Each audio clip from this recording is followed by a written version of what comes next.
নমস্কার বন্ধুরা, আজকে আমরা এমন একটি বিষয় নিয়ে আলোচনা করব যা হাজার হাজার বছর আগেকার কথা, কিন্তু আজকের পৃথিবীর সঙ্গে মিলে যায়। আজকে আমরা আলোচনা করতে চলেছি কলিযুগে মানুষের চরিত্র কেমন হতে চলেছে, কেমন হবে মানুষের ব্যবহার কলিযুগে। কলিযুগে কি পাপে ভরে যাবে, নাকি এর থেকে বেরোনোর কোনো উপায় রয়েছে? তাই ভিডিওটা শেষ পর্যন্ত অবশ্যই দেখবেন, কারণ এই ভিডিওতে আপনারা কিছু গুরুত্বপূর্ণ কথা জানতে পারবেন, যেগুলো আপনার জীবনকে বা জীবনের পথে এগিয়ে যেতে ভালো মতো সাহায্য করবে বা আপনাকে আরো উন্নত করবে। একদিন মহাভারতের যুদ্ধ শেষ হওয়ার পরে পাণ্ডবরা শ্রীকৃষ্ণকে জিজ্ঞাসা করেন, কেমন হবে কলিযুগের পৃথিবী, কি ঘটতে চলেছে? তখন শ্রীকৃষ্ণ বলেন, এই কলিযুগের পৃথিবী হবে খুব ভয়ানক। ভাই ভাইয়ের বিরুদ্ধে যাবে, বন্ধুরা বন্ধুর বিরুদ্ধে যাবে, মানুষের মধ্যে মানবিকতা হারিয়ে যাবে, কোনটা ভুল কোনটা ঠিক মানুষ বিবেচনা করতে পারবে না। ভালোবাসার চেয়ে স্বার্থ বেশি গুরুত্বপূর্ণ হয়ে উঠবে। এই কলিযুগে মানুষ মিথ্যা কথা বলেও সম্মান, টাকা ও প্রতিপত্তি অর্জন করবে। এই কলিযুগে টাকাই হয়ে উঠবে মানুষের কাছে প্রধান শক্তি। যার টাকা বেশি তার সম্মান বেশি। মানুষের সততা, মানবিকতা সব হারিয়ে যাবে। অনেকেই অর্থের জন্য অন্যায়ের পথ বেছে নেবে। টাকার জন্য বাবা মার সম্মান কমে যাবে। ভাইয়ের প্রতি ভাইয়ের দায়িত্ব হারিয়ে যাবে। টাকাকেই একমাত্র গুরুত্ব দেবে এই কলিযুগে মানুষ।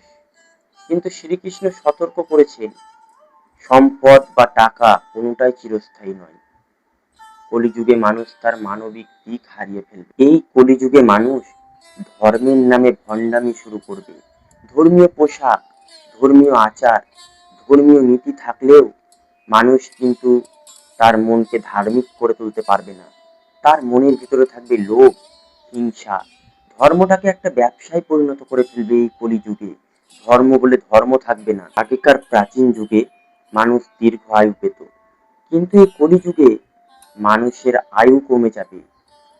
চিন্তা, টেনশন, মানসিক কষ্ট সবকিছু এই কলিযুগে মানুষকে শেষ করে দেবে।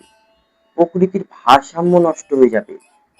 এই কলিযুগে মানুষ গাছ কাটবে, প্রকৃতি তার রূপ দেখাবে, কখনো বন্যা, খরা, ভূমিকম্প।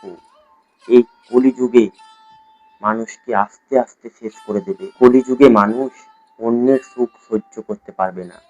অন্যের সফলতা দেখে আনন্দ হওয়ার থেকে নিজে হিংসা হবে এবং তার প্রতি সে অসন্তুষ্ট হবে।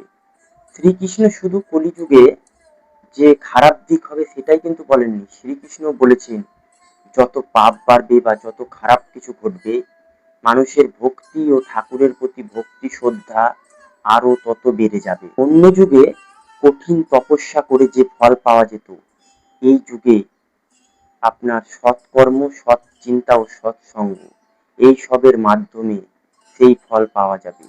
এই কলিযুগ যতটাই কঠিন, মুক্তির পথ কিন্তু ততটাই সহজ। শ্রীকৃষ্ণ বলেছেন, অন্ধকার যত ঘন হবে, ভোর কিন্তু ততটাই তাড়াতাড়ি হবে। এই কলিযুগ এটা একটা খারাপ সময়, এটা আমাদের শিক্ষা। এটা যেরকম সারা জীবন থাকবে না, সেরকম আমাদেরকে নিজেদের কাজ করে যেতে হবে। এই কলিযুগে সৎ মানুষ, সৎ লোক সব কম দেখা যাবে। তাই আমাদের ঠাকুরের প্রতি ভক্তি, শ্রদ্ধা, কারোর সাথে ঝগড়া বিবাদ না গিয়ে ঠাকুরকে স্মরণ করতে হবে। এটাই একমাত্র মুক্তির পথ। আজকের পৃথিবীতে প্রযুক্তি বেড়েছে, সুযোগ বেড়েছে, কিন্তু তার সাথেও বেড়েছে বিভ্রান্তি। তাই আমাদের সত্যের পথে থাকতে হবে, পরিবারের সাথে মিলেমিশে থাকতে হবে, একে অপরের সাথে সুসম্পর্ক বজায় রাখতে হবে, লোকের উপকার করতে হবে। তাহলেই মুক্তির পথ পাওয়া যাবে। ধন্যবাদ।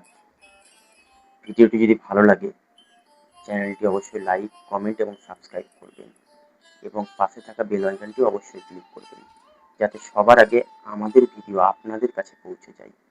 দেখা হবে আবার কোনো নতুন ভিডিওতে।